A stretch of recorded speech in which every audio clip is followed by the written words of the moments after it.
Hola a todos, me da muchísimo gusto saludarlos hoy 12 de mayo. Aquí encantada de saludar al doctor Moreno Sánchez, que tenemos mucho que platicar, mucho que conversar y me da un entusiasmo enorme para Enlace Judío poder transmitir esto el día de hoy. Paco, bienvenido. Gracias, Carol, un placer estar contigo y creo que sí, hay muchas cosas de qué platicar. Y me gustaría empezar con la gran pregunta, Paco, que todos los mexicanos nos estamos haciendo. ¿Qué pasó con esa tercera ola que por fortuna no llegó, pero pues todos queremos una explicación? Pues mira, sí es realmente algo, qué bueno que no pasó, pero creo que no tenemos que pensar en que esto no va a volver a suceder. Es decir, me preocupó un poco que el lunes comentaron que hubo 7,000 casos nuevos, mucho más de los que había estado viniendo en días anteriores. Puede ser que nada más sea el rezago del fin de semana, pero estamos ahí. A ver, yo creo que lo que ha pasado es que tenemos una inmunidad mucho mayor a la que se calcula. Como tú lo has comentado, el número de casos el número de pruebas tan baja que tenemos hace que no sepamos realmente cuánta gente se ha infectado. Luego también tenemos personas asintomáticas que no se dan cuenta que tienen COVID y esas pues no se cuentan porque tampoco se hacen pruebas. Platicaba con un actuario, vale la pena seguirlo, Arturo Ellerby, y él hacía un cálculo de hasta 70 millones de personas en México que han resultado infectadas. Hay que entender que esto no ha ocurrido en todo el país, que las zonas urbanas, las zonas de concentración, es en donde más se presenta esta inmunidad. Incluso también tienen una proyección de diferentes ciudades, interesante revisarlo. Y creo que eso explicaría, si tenemos mucha gente inmune, pues es más difícil la transmisión del virus. Pero no está la población en una inmunidad que digamos, ya llegamos a inmunidad de rebaño, ya van a desaparecer los casos. No. Y mientras haya casos, existe el riesgo de que o ya hayas perdido la inmunidad porque no duraste el tiempo que va a durar, o seas más susceptible, o no la hayas tenido, etcétera. Entonces, sí hay que seguirnos cuidando. Pero bueno, también platícanos un poco ya más a fondo. O sea, hubo un estudio de la Universidad de Washington que sacó que el exceso de mortalidad en México es 3 veces a los números de mortalidad reportados por las autoridades, que tenemos posiblemente más de 600,000 fallecidos por COVID-19. ¿Eso qué nos puede decir? Y sin dar una confianza... sin dar una falsa confianza también, porque vemos cómo Chile se confió, India se confió y tuvieron repuntes. Entonces, ¿realmente qué nos dicen por esos posibles 600,000 muertos por COVID-19 en vez de la cifra oficial que es de 220 más o menos?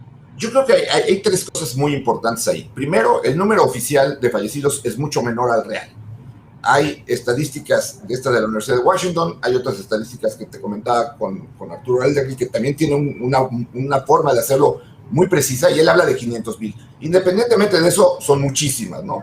Pero hablemos de 500, 600,000. Probablemente haya fácilmente 20, 15 casos más por cada paciente. Entonces, estás hablando de que estás en 60 millones de infectados.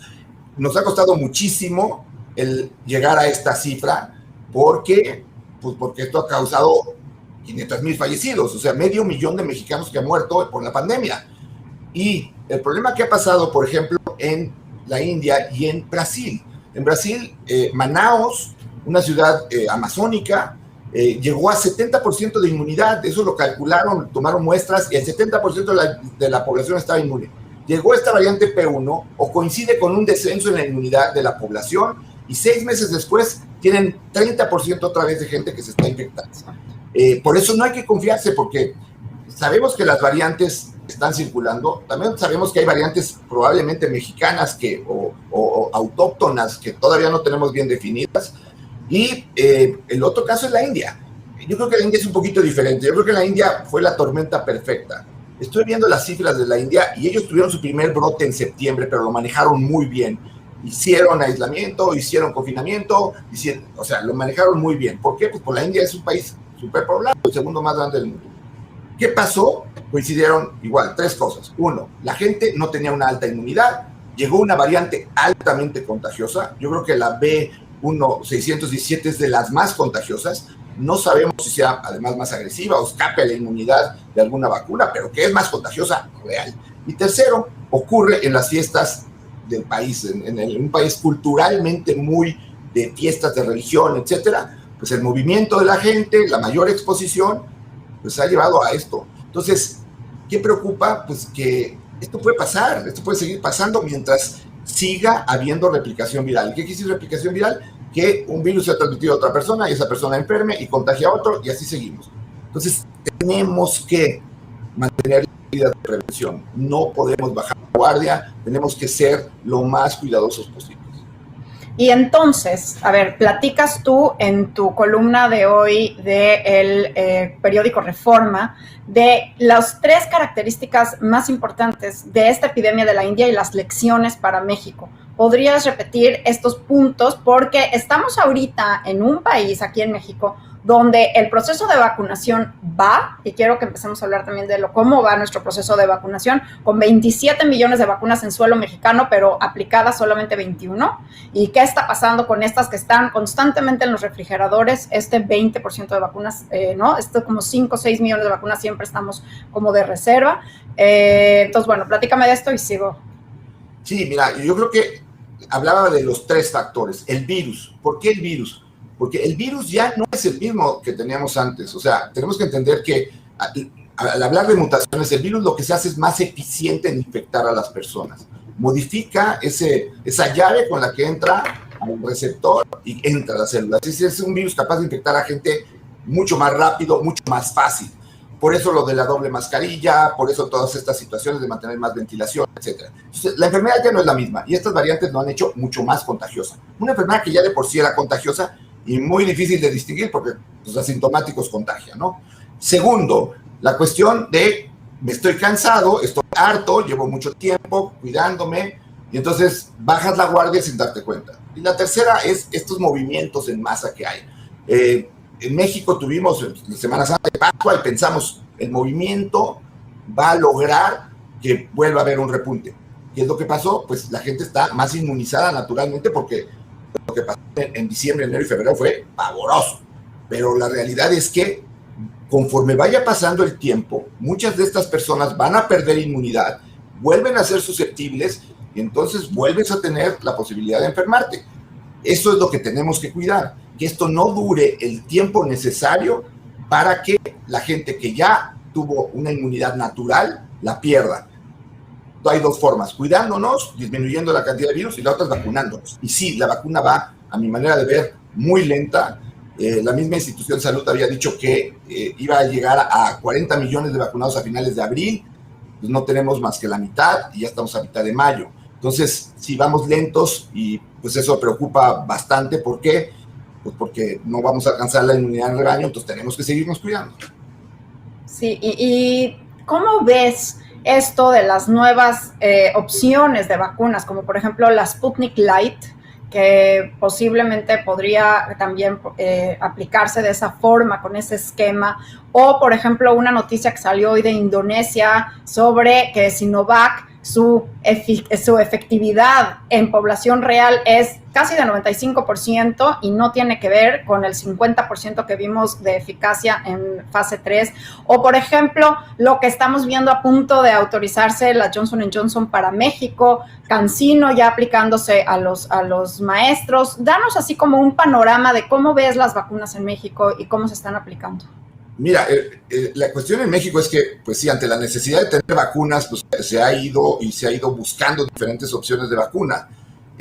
Hablemos de las que mencionaste, que creo que son importantes porque es la que la gente quiere saber. Bueno, Pfizer creo que es la vacuna que más conocemos, sabemos que es efectiva, no hay mayor problema. La cuestión aquí es que debe estar bien refrigerada, bien cuidada. No compren vacunas por fuera que no sea donde las ponen, porque eso ya ha ocasionado pacientes que creen que están vacunados porque consiguieron la vacuna por fuera y pues la vacuna está echada a perder o no les pusieron la vacuna y están aquí en el hospital.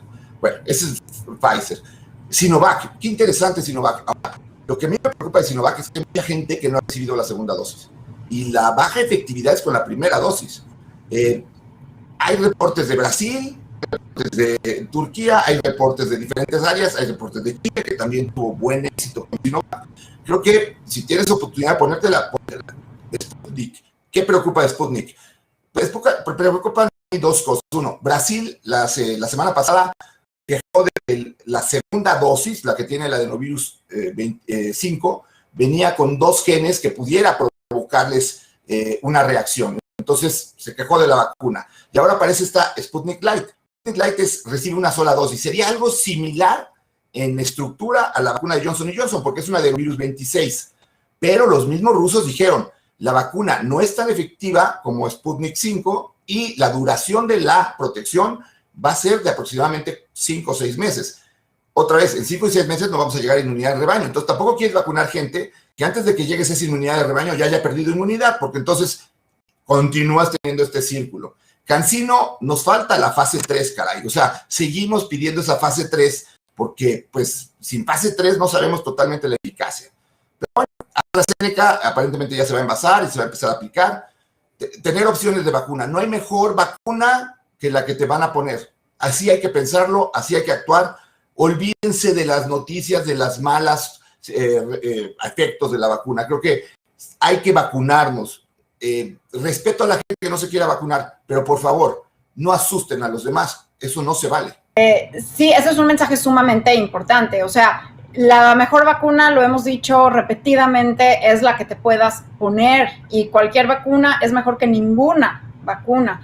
Pero, ¿qué pasa con esta que escuchamos tercera posible dosis? ¿Tú crees que vamos a requerir una tercera dosis? Porque sale Pfizer a decir, ya la vamos a tener en unos meses, y entonces, bueno, todo el mundo se empieza a preocupar, incluso gente que dice, pues ya para qué me la pongo, mejor me espero. Entonces, ¿crees que sí la requerimos?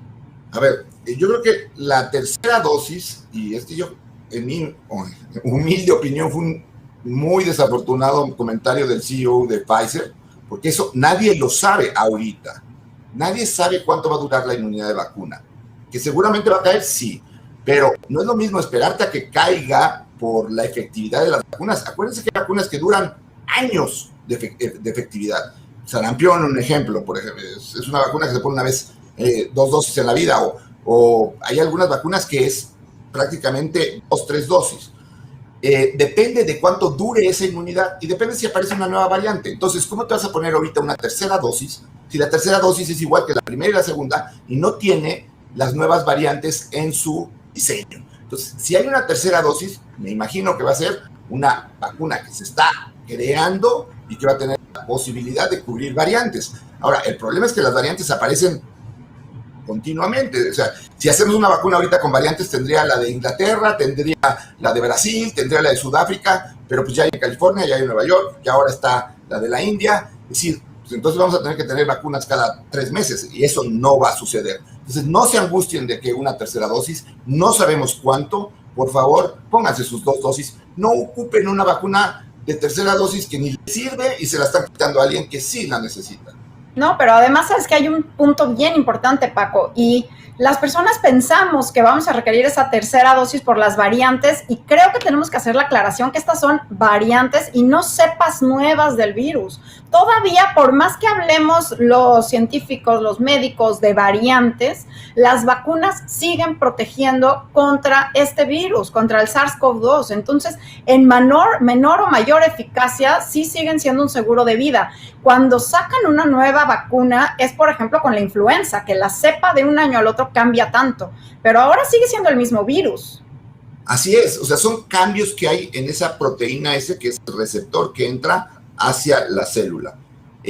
Pueden ir perdiendo, como dices tú, efectividad, porque pues como decimos, la enfermedad ha ido cambiando a través del tiempo y a una velocidad increíble, no porque sea un virus que muta mucho, sino porque ha tenido mucho espacio donde mutar. Es decir, es un virus que si infecta a 30 millones de personas al mismo tiempo, pues está replicándose en 30 millones de personas, una cantidad de virus enorme, pues aparecen estas variantes. Lo que dices tú es muy importante. Las vacunas que tenemos actuales sí protegen, pero tenemos que apurarnos a vacunar, porque eventualmente sí puede aparecer una variante diferente que escape a esta. Y por eso se ha hablado de la carrera entre las vacunas y las variantes. Hay que vacunar más rápido, hay que tratar de lograrlo. Así es, hay que enfocarnos en estas dosis y dejar de pensar en la tercera dosis que a lo mejor ni siquiera requerimos. ¿Y qué piensas de esto nuevo que que salió, me parece el día de ayer, de ya vacunar a las mujeres embarazadas que tengan más de 9 semanas de gestación. Paco, tu opinión. Mi opinión es que hay que vacunar las 3 cosas. Se vacunan embarazadas, se ponen influenza, se ponen tétanos. Son vacunas que te ayudan a que cuando nace tu bebé, no solamente o sea, una mujer embarazada con influenza tiene mayor riesgo de mortalidad. Entonces, tú te proteges como mamá, pero además tu bebé nace con anticuerpos que lo van a proteger un tiempo. Entonces, hay que ponerse la vacuna. También ya salió el Pfizer diciendo que ya se pueden vacunar de 12 a 16 años. Al final los vamos a tener que vacunar todos. Hay estudios que se están empezando a hacer de 6 meses de edad, la vacuna a los 6 meses de edad, que están llevándose a cabo. Tenemos que vacunarnos, pues prácticamente la mayoría para lograr esa famosa inmunidad que buscamos.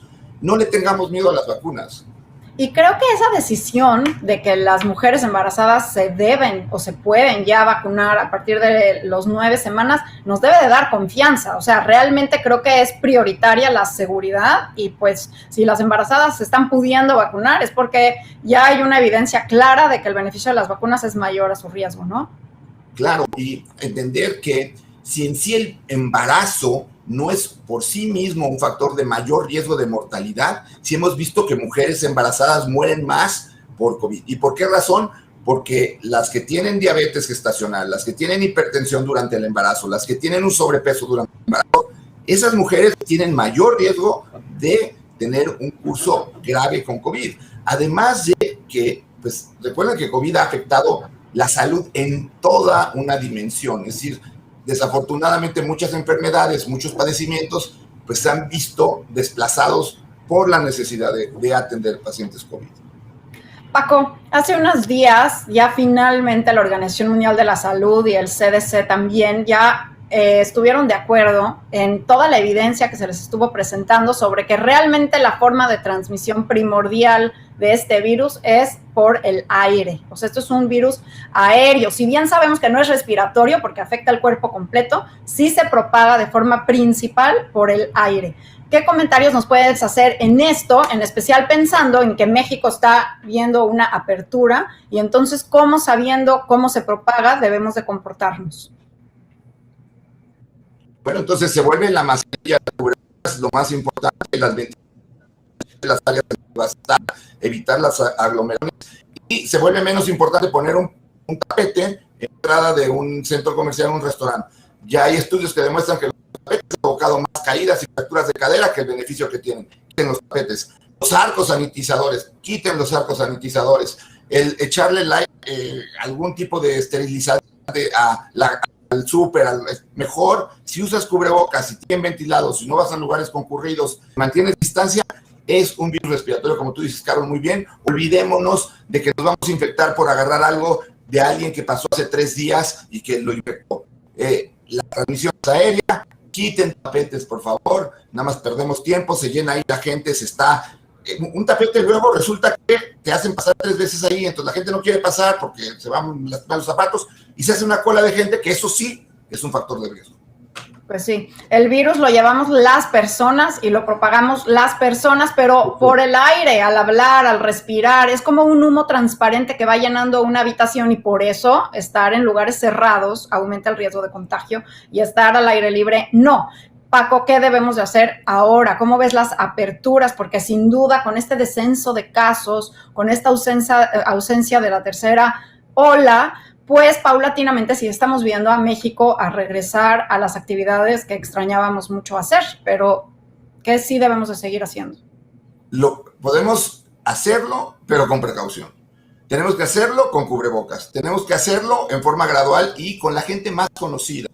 No les recomiendo reuniones en donde te vayas a exponer con gente de diferentes áreas. ¿Por qué? Porque alguno de ellos puede estar infectado. Si has convivido con tu familia en forma estrecha, pues puedes hacerlo, sobre todo si están vacunados, de una forma más tranquila. Pero el abrirse totalmente, a tener reuniones, a tener áreas donde esté mucha convivencia de muchas personas, pues eso lleva este riesgo inminente que podemos tener un nuevo repunte. No es querer ser alarmista, es mejor protegernos. Si está bajando esto, pues ayudemos. Es como cuando ya tienes el último esfuerzo para lograr llegar a la meta, pues cúbrete bien, cuídate bien, y ojalá y se decida abrir la vacunación para que se aumente la vacunación y no sea un programa muy centralizado que lo ha hecho que vaya muy despacio. Así es. Ojalá que sí. Oye, Paco, y aquí me están empezando a preguntar, voy a empezar a tomar algunas preguntas, que ¿cuál es tu opinión sobre los lineamientos que da la CDC, el Centro para Control de Enfermedades de Estados Unidos, con respecto al comportamiento que puede tener la gente ya vacunada? Pues mira, básicamente lo que dice es, si ya estás vacunado, libre de estar en espacios abiertos, sobre todo en espacios abiertos, convivencia con personas ya vacunadas. Si convives con personas no vacunadas, se tiene que poner cubrebocas el no vacunado porque lo puedes contagiar. Y si vas a salir a áreas en donde hay convivencia de muchas personas, usa cubrebocas. ¿Qué te dice esto? Puedes vivir más tranquilo, sigue usando cubrebocas cuando vayas a lugares concurridos, a algún centro comercial, al cine. ¿Por qué? Porque uno es solidaridad, dos, puedes evitar tú ser un portador asintomático y contagiar a los demás. Pero sí, lo que queremos es tener más gente vacunada para que la diseminación del virus disminuya. Sí, aquí me preguntan si hay que bañarse cuando regresamos de una consulta médica. Ya dejemos de hacer eso. Yo creo que al principio de la pandemia no teníamos claro cómo se propagaba el virus y hacíamos todo lo que podíamos para blindarnos. Pero yo recuerdo, Paco, ¿te acuerdas cuando el SIDA? Tampoco sabíamos cómo se propagaba el SIDA al principio y a veces no nos metíamos a la alberca por miedo de contagio. Lo cuento mucho con mis hijos. En algunas reuniones está esto, pues es similar a lo que nos está sucediendo. Al principio no sabíamos cómo se propagaba y desinfectábamos el súper, dejábamos en cuarentena todo lo que pedíamos de las cajas y ahora pues ya sabemos que es por aire y hay que usar el cubrebocas. Paco, ¿en dónde crees que se quede el cubrebocas cuando regresemos y termine esta pandemia o veamos ya la circulación del virus de forma más estacional? Yo, la verdad, debido a la disminución de casos de influenza que hubo en último invierno, debido a la disminución de infecciones respiratorias, yo creo que el cubrebocas debe ser algo que tú tengas y que en ciertos momentos, sobre todo en invierno, debas de usar. Si vas a ir a un lugar concurrido, si usas transporte público, ojalá y se volviera un hábito. En los países asiáticos así lo tienen y vemos que ellos han manejado mucho mejor la pandemia que el oeste, o sea, Europa, América Latina, pues no la hemos manejado bien. Los asiáticos tienen ese hábito de cuidarse y pues al final a lo mejor se vuelve una señal de respeto. A mí me gustaría verlo así. Voy a un transporte público, me pongo un cubrebocas por respeto. ¿Qué tal si estoy enfermo y te contagio? Es una forma de respeto de una persona hacia los demás. Sería muy bonito que se volviera un símbolo así como de etiqueta de respeto. Voy a usar cubrebocas, no pasa nada. No pasa nada. Y a ver, cuéntame un poco, ¿qué opinión merece la pregunta de combinar vacunas? O me pongo una vacuna acá, puedo ponerme otra vacuna allá, en fin. Yo creo que sigue siendo una idea todavía que no tiene un sustento científico. Seguramente lo va a haber, pero hasta el momento no hay ninguna combinación que se diga esta combinación es mejor que una vacuna aplicada en su forma. Los estudios de AstraZeneca con Pfizer seguramente los vamos a tener pronto porque en Europa en varios países lo están haciendo, pero por el momento no combinen vacunas. Entonces, no se vale combinar vacunas. No sabemos ni si aumenta la eficacia, las plataformas pueden ser diferentes. Entonces, no combinemos vacunas, mejor pongan en tiempo y forma la segunda dosis. Paco, ¿y cómo ves el regreso a clases y la vacunación en adolescentes o no? Y el regreso a clases teniendo ya a los profesores vacunados con CanSino. Yo creo que me preocupa CanSino, insisto, lo de fase 3 que no tenemos publicada y que ojalá ya nos las publiquen y nos vamos a callar y vamos a decir, sí, tenían razón, pero no quisiera ver que salga la fase 3 de CanSino y digan, como es un adenovirus 5 en la población de más de 40 años, no tiene tanta efectividad y entonces estamos en problemas. Que creo que debemos de vacunar los más posibles maestros y sí empezar a vacunar jóvenes porque va a ser una necesidad. Desafortunadamente estamos ahorita apenas en los 50 años más, desafortunadamente todos los más. Entonces, ojalá se pudiera hacer una reapertura con mayor porcentaje de inmunizados. Ese sería lo ideal. Si no, pues vamos a tener que hacer protocolos de mucho cuidado a clases. Pues sí, sin duda. Y sí queremos, porque además está cambiando un poco la pandemia. Ya se ven, por ejemplo, en Estados Unidos que la mayoría de las personas mayores de 65 años, 70 años ya están vacunados y entonces ya vemos ahora una mayor proporción de jóvenes con COVID-19. Entonces, ¿tú crees que está cambiando la COVID? Y entonces es el virus el que cambia y por eso está impactando más a los jóvenes. ¿O cómo ves? Porque sí estoy viendo más casos en jóvenes. Lo comentábamos el otro día aquí en una reunión del grupo de nosotros, somos 11. Realmente hemos visto más mujeres, eso nos ha llamado la atención, más mujeres en el hospital. También hemos visto gente más joven en el hospital. No sé si es porque al infectarse más ese grupo, pues tienes esos que se salen de la normalidad y entonces son los que tú ves que llegan. La realidad es que yo creo que la enfermedad ha cambiado, yo creo que la enfermedad pues es más contagiosa y seguramente debe tener ciertas características que en cierta población lo puede hacer más susceptible. Entonces, pues eso también es otra razón por la cual se van a tener que vacunar jóvenes, se van a tener que vacunar niños y nadie está exento de tener un mal curso de esta infección. Eso hay que entenderlo. Bueno, y pues Paco, me gustaría cerrar a 30 minutos porque pienso que es un excelente tiempo récord de plática. Hay muchas preguntas. No sé si quieres que siga tomándolas o quieres hacer algún cierre. Por ejemplo, que si meternos a la piscina da algún riesgo de contagio. A ver, meterte a la piscina no te da riesgo, en meterte con 50 personas en la misma piscina sí te da riesgo. O sea, entendamos cuál es, como le decía Carol, la transmisión no es el agua de la piscina, la transmisión es la gente que va a escupir en la piscina porque le cayó agua y entonces tose y te contagia y ese es el problema. Recordemos, es la cantidad de gente con la que convivimos. Algo que ha sido súper difícil de entender en esta pandemia. ¿Por qué? Pues porque nos cambiaron, como dijimos desde la primera. El mundo cambió y luego a veces parece que no queremos adaptarnos al cambio. ¿Cuál es mi mensaje? Que creo que cada vez estamos más cerca de llegar a un final. También hay medicamentos que están cada vez más cerca de ser aprobados con efectividad.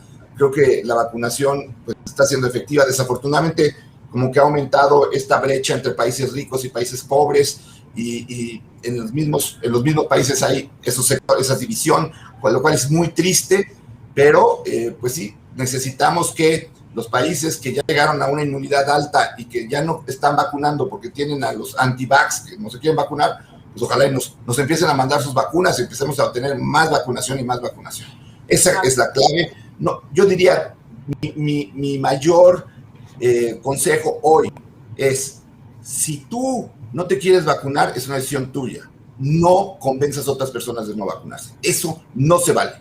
Creo que lo que tenemos que hacer es vacunarnos. Si no te quieres vacunar, te respeto. Pero, por favor, no incidas en otras gentes. ¿Por qué le estás poniendo en riesgo su vida? Y eso no se debe de hacer. Gracias, Paco. Sumamente importante tu mensaje. Te agradezco y creo que esta pandemia la va a dar brazo por brazo a vacunarnos. Bueno, cuídate mucho, Carol. Un abrazo a todos. Un abrazo, Paco, querido. Gracias a ti. Sean más alentadores las charlas.